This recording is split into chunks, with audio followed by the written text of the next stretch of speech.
A long-distance motorcycle trip is not about the destination. It's not. It's all about the journey, right? You're chasing adventure, thrills, and stories to share around the campfire later. What really matters is why you're doing this trip and how it's going to make you feel. And this very much comes down to who's going to be part of the trip. Just yourself or a bunch of buddies? So really, the sole question you must answer is, who are you? A lone wolf or one of the pack? Both look badass and adventurous, but the way they enjoy life on the road is drastically different. So in this video, I'll compare the unique benefits and challenges of each option, so you can figure out which of solo or group touring will bring out the absolute best in your trip and in yourself. Let the battle begin.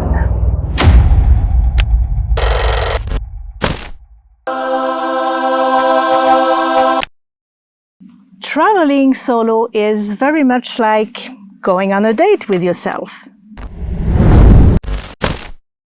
It's a chance to really tune in into your thoughts and maybe even answer questions you didn't even know you had.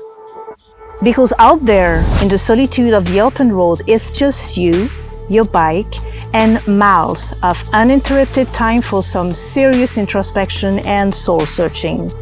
No distraction, no external voice demanding your attention, just pure, unfiltered you time. Solitude gives you the space to reflect, gain clarity, and recharge your mental batteries. It's really a journey of personal growth. Once you've experienced a solo motorcycle trip, you will understand why it's such a powerful way to connect with yourself.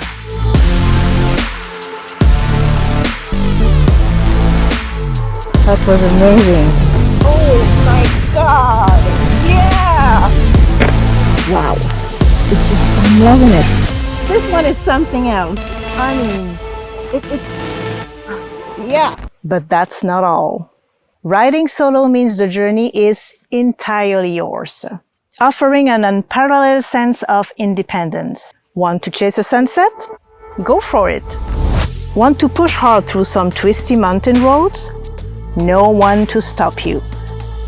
Feel like leaving at sunrise because you're an early bird? Done deal. Want to stop every 5 seconds to take a picture? You call the shots. In my case, it usually involves a bridge. It kind of became my thing, I guess. I want a picture of that bridge. I wonder if I could take a picture of that bridge. Yeah, there's the bridge. Look at this.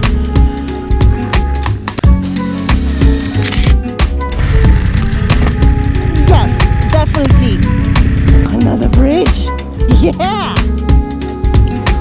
And it's alright. My heart would be crushed if I were to be refrained from hunting down every single bridge that catches my eyes.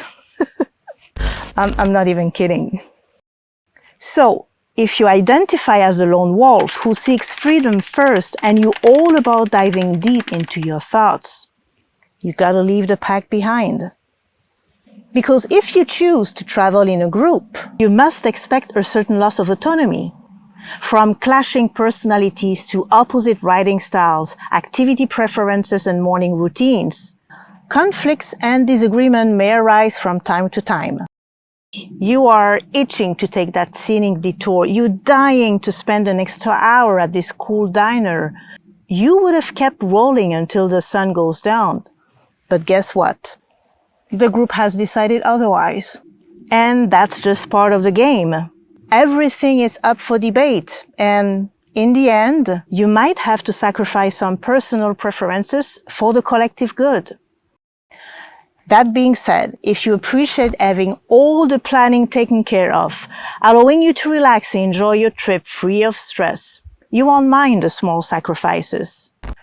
But then you also have to take into consideration the additional downfall. When you are off the bike with the constant chatter and close quarters, having moments for yourself can be close to impossible. If you are the type of personality who absolutely needs space for your thoughts, traveling with a group might feel a bit of a buzzkill. And the truth is, not everyone thrives in a group setting. I know I don't. And hey, that's totally okay. It's all about knowing yourself and figuring out what your limits are. So as one of the pack, you gotta be cool with your bubble being invaded and not get frustrated when things don't go your way.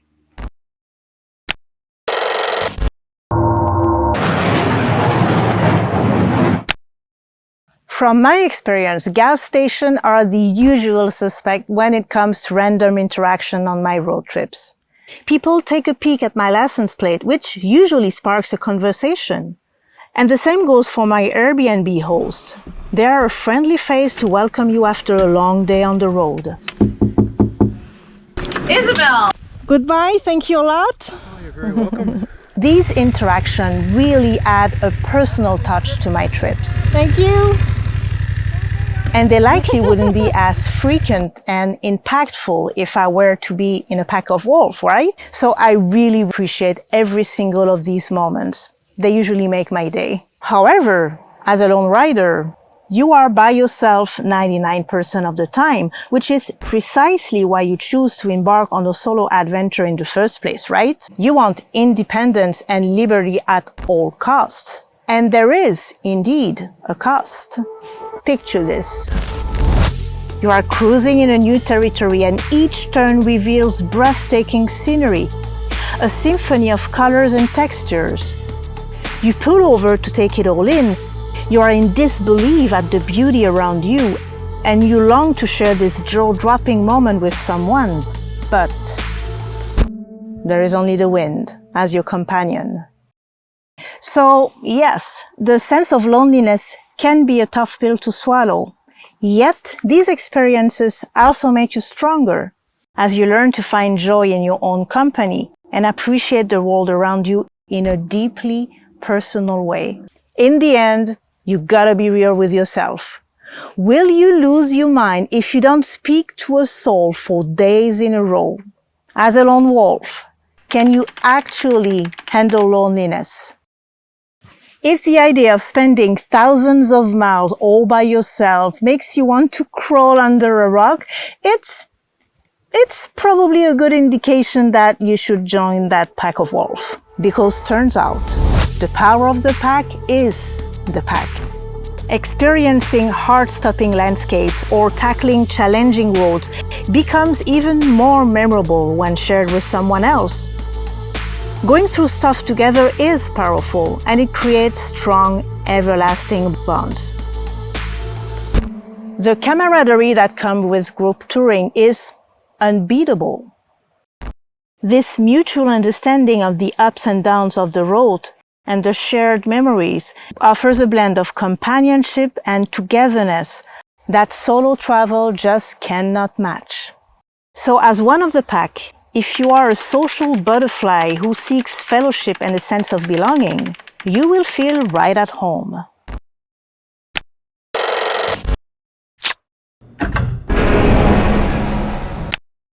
Sure, camaraderie is great and all, but that's not even the biggest perk of riding in a group.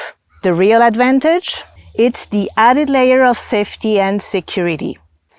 Because, let's face it, motorcycle touring can be a jerk. It sure can. In those shitty unexpected moments, the collective knowledge and support system within the group can be a lifesaver. There is a strong sense of security and peace of mind that comes from knowing someone's got your back. And it allows you to focus on the thrill of the ride rather than worrying about what could go wrong. So as one of the pack, you can explore with confidence, knowing you have a reliable team by your side every step of the way. On the flip side, I strongly believe there is a unique thrill in hitting the road all by yourself. It's an adventure in its purest form. As a solo rider with no safety net, you have to rely on your own resourcefulness, and you gotta trust your gut. Overcoming these challenges by yourself fosters a sense of accomplishment. With each victory, you are actively building self-confidence and resilience. It's all about pushing your limit, getting out of your comfort zone, and finding out what you are truly made of.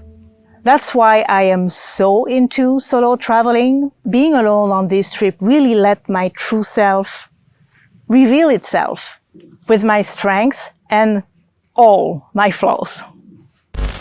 I have a lot of those. Road trips are not always pretty. Even in the shade, it is crazy hot.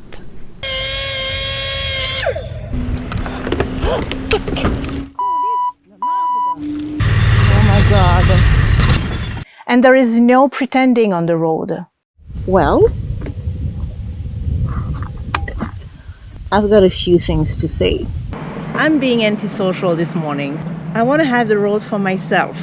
There are still too many people on the road. These people are driving like maniacs. It is too foggy, too windy, too chilly. You're fucking kidding me! No! You cannot hide from who you truly are. And that's powerful.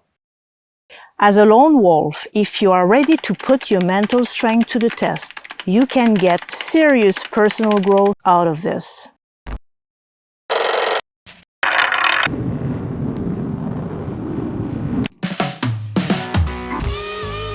A road trip has the power to create an experience that can shift your whole perspective on life and stay with you forever. Don't you mess it up. Choose your camp wisely. It's really about what you want out of this journey. Ask yourself, what are you craving for? And what are you willing to sacrifice? Are you a lone wolf or one of the pack? You tell me.